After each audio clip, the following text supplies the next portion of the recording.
Hello everyone. हम बात करेंगे एग्ज़ाम से पहले कुछ लास्ट मिनट्स की बातें।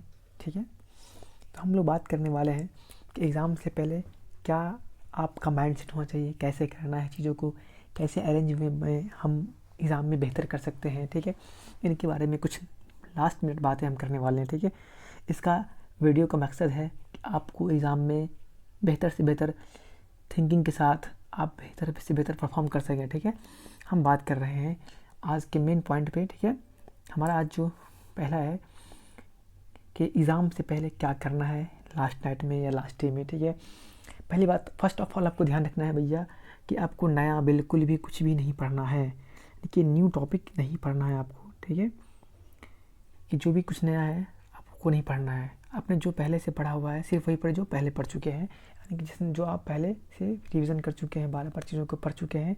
ठीक है, जैसे मान लीजिए कल किसी लैंग्वेज का एग्ज़ाम है या फिर किसी का मैथमेटिक्स का एग्ज़ाम है। ठीक है, तो आपने क्या करना है, पहले उस चीज़ों को रिवाइज़ कर लेना है। ठीक है, आपको फार्मूला, डिफिनेशन और जो इंपॉर्टेंट पॉइंट्स है उसको रिवाइज़ करने हैं। ठीक है, खास करके मैथमेटिक्स में और साइंस में जो मेन टॉपिक्स के फार्मूले हैं, ठीक है, उनके डिफिनेशंस हैं। ठीक है, साइंस में उन चीज़ों को याद रखना है। ठीक है, उस पॉइंट को याद रखना है ताकि आपको एग्ज़ाम में लिखने में क्या हो, आसानी हो। उसके बाद आपने जो शॉर्ट नोट तैयार किए होंगे, फार्मूला नोट्स, ठीक है, वो पढ़ना है। ठीक है, या फिर की जो वर्ड आपने कहीं नोट किया होगा चीज़ों को अरेंज वे में, उनको पढ़ना है। पूरी किताब पढ़ने के लेके नहीं बैठ जाना है। ठीक है, क्योंकि आपने एक रात में कोई बहुत बड़ा काम नहीं कर देना। आपने जो पढ़ना था पढ़ चुके हैं, बस रिवाइज़ करना है। फिर सब एग्ज़ाम से पहले क्या करना है आपको, admit card, pen, pencil, geometry box भी आपको ले जाना है। ठीक है, खास करके 2 चीज़ तो ले जाना है, एडमिट कार्ड, पेन और एक कोई भी आईडी प्रूफ। ठीक है, आधार कार्ड। ठीक है, आपको ले जाना है एग्ज़ाम हॉल में। अगर मैथमेटिक्स का एग्ज़ाम है तो आप ज्योमेट्री बॉक्स भी ले जा सकते हैं, ध्यान रखना है। ठीक है, 7 से 8 घंटे का प्रॉपर नींद लेना है। ऐसा नहीं कि कल एग्ज़ाम है तो पूरी रात पढ़ रहे हैं, क्योंकि जो दिमाग थका होता है वो मिस्टेक करता है। ठीक है ना, यानी कि थका हुआ माइंड क्या करेगा, वो मिस्टेक्स करेगा। तो हमें क्या करना है, मिस्टेक से बचना है अगर, तो क्या करना पड़ेगा अपन को कि भाई नींद प्रॉपर लेंगे, फ्रेश माइंड से एग्ज़ाम देंगे तो क्या होगा, एग्ज़ाम अच्छा जाएगा। ठीक है, हम अब चलते हैं नेक्स्ट पॉइंट की ओर। हमारा नेक्स्ट पॉइंट है एग्ज़ाम हॉल में क्या करना है। शांति से पहले देख लेते हैं। पहला यह है कि अगर आपको क्वेश्चन पेपर मिलेगा तो क्वेश्चन पेपर पहले 5 से 10 मिनट तक ध्यान से पढ़ना है, क्योंकि आपको वहाँ पे 15 मिनट बचेंगे शुरू में क्वेश्चन पेपर पढ़ने के लिए। ठीक है, फिर है कि जो क्वेश्चन आते हैं पहले वही करना है। ठीक है, सेकंड पॉइंट ये हमारा कि जो पहले हमको आ रहा है जो क्वेश्चन पेपर में, कि भाई क्वेश्चन पेपर अच्छे से आ रहा है उसको लिखना है पहले। ठीक है, लेवल क्या रखना है पहले क्वेश्चन का, पहले हम इजी बनाएंगे जो मुझे सबसे अच्छा से आता हो। फिर ऐसा क्वेश्चन होगा जो मुझे 80% आ रहा होगा, उसका जवाब 20% नहीं आ रहा होगा, फिर उसको लिखना है। उसके बाद हार्ड पे जाना है कि भाई हो सकता है कोई क्वेश्चन ऐसा हो जो आपको 20 से 30% आ रहा हो लेकिन 70% ना आ रहा हो, तो क्या करेंगे, फिर भी उसको लिखना है। लेकिन पहले इजी वाले क्वेश्चन, फिर थोड़ा सा मीडियम वाले क्वेश्चन, फिर हार्ड ऑर्डर वाले क्वेश्चन। ठीक है, इस ऑर्डर में आपको फॉलो करना है चीज़ें को। फिर है कि आंसर को साफ साफ लिखना है और पॉइंट में लिखना है, कोशिश करना है। खास करके साइंस के एसएसटी के जो आंसर लिखेंगे हम लोग उसको पॉइंट बाय पॉइंट लिखेंगे। ठीक है, साइंस में डायग्राम का बहुत ध्यान रखेंगे। अगर आपको किसी हार्ट का, किसी फूल का, मेल रिप्रोडक्टिव सिस्टम का या फिर फीमेल रिप्रोडक्टिव सिस्टम का अगर पूछ दे रहा है डायग्राम, ठीक है, तो क्या करें, आप डायग्राम अच्छे से बनाएं, क्योंकि डायग्राम आप बनाते हो तो क्या होता है, आपको एक्स्ट्रा मार्क मिलता है। उस तरह ज्योग्राफी में किसी प्लेस के बारे में पूछ दिया, किसी इंडस्ट्री के बारे में पूछ दिया, किसी एयरपोर्ट के बारे में पूछ दिया। ठीक है, तो आपको क्या करना है, मैप ड्रॉ करके वहाँ पे उस स्टेट में दिखाना है कि हाँ पे ये स्टेट है। ठीक है, इस स्टेट में वो जगह है। इससे क्या होगा, आपको मार्क्स फुल मिलने के चांस रहेंगे उस क्वेश्चन में। ठीक है ना, तो डायग्राम का खास ध्यान रखना है। फिर है कि मैथ में स्टेप जरूर दिखाएं, स्टेप्स के मार्क्स मिलते हैं। ऑब्वियस सी बात है, अगर आप जंप करेंगे तो क्या होगा, पेपर में आपको मार्क्स कम मिलेंगे। तो इस बात का ध्यान रखना है कि मैथ में स्टेप बाय स्टेप, अगर आप मल्टीप्लाई करते जा रहे हैं तो मन नहीं करना है, वहाँ पे दिखा देना है कि हमने मल्टीप्लाई करें, यहाँ डिवाइड करें, यहाँ पे हमने किसी चीज़ से चीज़ों को काटा है, डिनोमीटर को। ठीक है, तो आपको इस बात का ध्यान रखना है। तो एग्ज़ाम हॉल की बातें हुई, ठीक है, इसको आपको बेहतर से फॉलो करना है। ठीक है, हम आगे चलते हैं। उसके बाद हमारा है कि सब्जेक्ट वाइज हम देख लेते हैं कि भाई किस चीज़ों में क्या हम दिमाग लगाएंगे। पहला हमारा है कि मैथमेटिक्स। तो मैथमेटिक्स जिस दिन मेरा एग्ज़ाम होगा उससे पहले हम क्या करेंगे, सबसे पहले हम फार्मूला रिवाइज़ करेंगे। जो हमारा नोटबुक होगा, नोटबुक हमने जो पढ़ा होगा, मान लीजिए किसी के बुक्स में 14 चैप्टर हैं। ठीक है, तो 14 चैप्टर के जो फार्मूले होंगे मेरे में उसको हम रिवाइज़ करेंगे। फिर रफ वर्क साफ रखेंगे। हम जहाँ पे क्वेश्चन सॉल्व करेंगे एग्ज़ाम हॉल में, ठीक है, वहाँ पे अगर बगल में कहीं पे रफ़ करते हैं तो वो साफ़ सुथरा रफ़ करेंगे, ताकि जो एग्ज़ामिनर मेरा कॉपी चेक करेगा उनको साफ साफ समझ में आए कि आपने यहाँ जो यहाँ पे दिखा रहे हैं उसका मल्टीप्लाई यहाँ पे आपने किया है, तो साफ साफ वो क्या कर पाए, मल्टीप्लाई को देख पाए, ताकि उनको कैलकुलेशन में आसानी हो। और जो हार्ड कैलकुलेशन है तो वहाँ पे आप कैलकुलेशन को चेक कर सकते हैं दोबारा, ऐसा तो नहीं कि गलत चेक हो टिक होगा आराम से, गलत कैलकुलेशन हो रहा है, ठीक है। उसका स्टेप वाइज सॉल्यूशन करेंगे, एक स्टेप के बाद स्टेप बाय स्टेप जाएंगे, फिर आंसर तक पहुँचेंगे, ठीक है। इस बात का ध्यान रखना है, एक ऑर्डर को फॉलो करना है, ठीक है।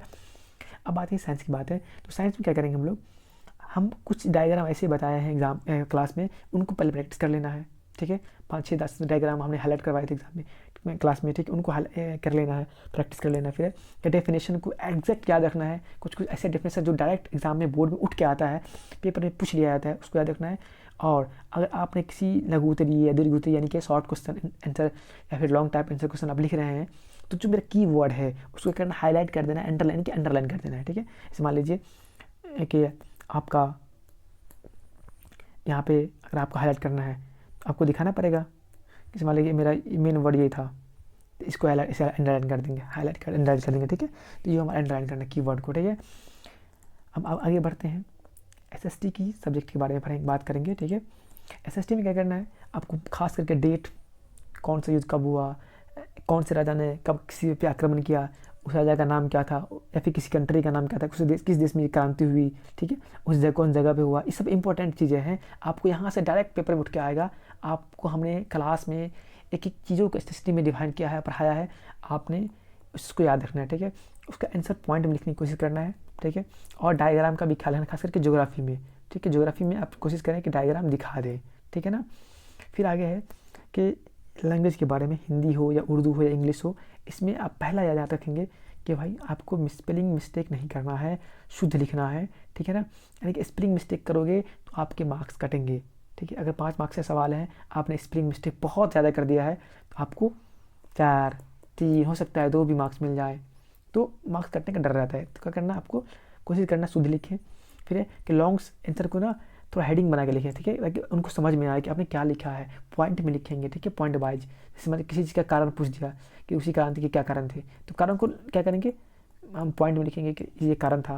या पूछेगा कि इसके बाद जो क्या समाधान अपनाया किसी राजा ने, तो उसको अब समाधान को फिर लिखना है पॉइंट में, ठीक है।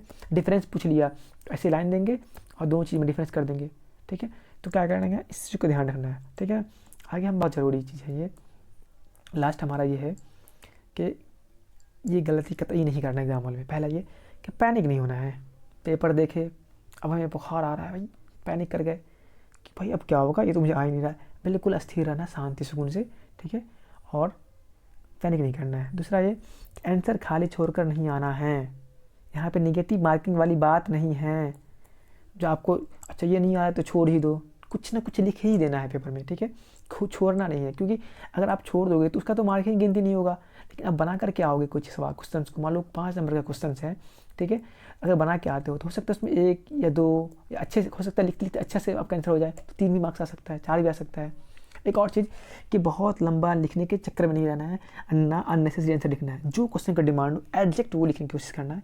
हमने आपको क्लास में बताया है कि पेपर में आंसर लिखना कैसे है, ठीक है ना, वही को फॉलो करना है। फिर टाइम वेस्ट नहीं करना है, बैठे हुए अगल बगल दाएं बाएं झाँक रहे हैं, तुम्हारा कितना हो भाई, तुम्हारा कितना हो, ये सब नहीं करना, ठीक है। शांति सुकून से पेपर पर देना है। सबसे लास्ट गोल्डन टिप्स है ये हमारा कि प्रेजेंटेशन, यानी कि आप आंसर लिखने अच्छे से लिखने, हैंड राइटिंग साफ सुथरी होनी चाहिए, और करेक्ट की वर्ड। अगर हमसे कुछ चीज़ें पूछ रहा है उसमें हम कुछ ऐसे वर्ड डालेंगे आंसर में, क्या हो आंसर पढ़ते ही जो एग्जामिनर है हमारा, जो कॉपी चेक करेगा, उन्हें मज़ा आ जाए। इस सब से क्या होगा, आपको मार्क्स एक्स्ट्रा मिलेगा बच्चा, और आप अच्छे कर पाओगे, ठीक है। चलिए, थैंक यू, तब तक के लिए बाय, और बेस्ट ऑफ लक एवरीवन, ठीक है। दुआ है हमारी तरफ से आप सभी के लिए कि आप अच्छा करें जीवन में, ठीक है। Bye bye, thank you watching this video, ठीक है। अगर आपको वीडियो अच्छा लगा हो तो चैनल को सब्सक्राइब करें, लाइक करें, ठीक है, और बेल आइकन दबाना ना भूलें, ठीक है। Thank you, bye bye.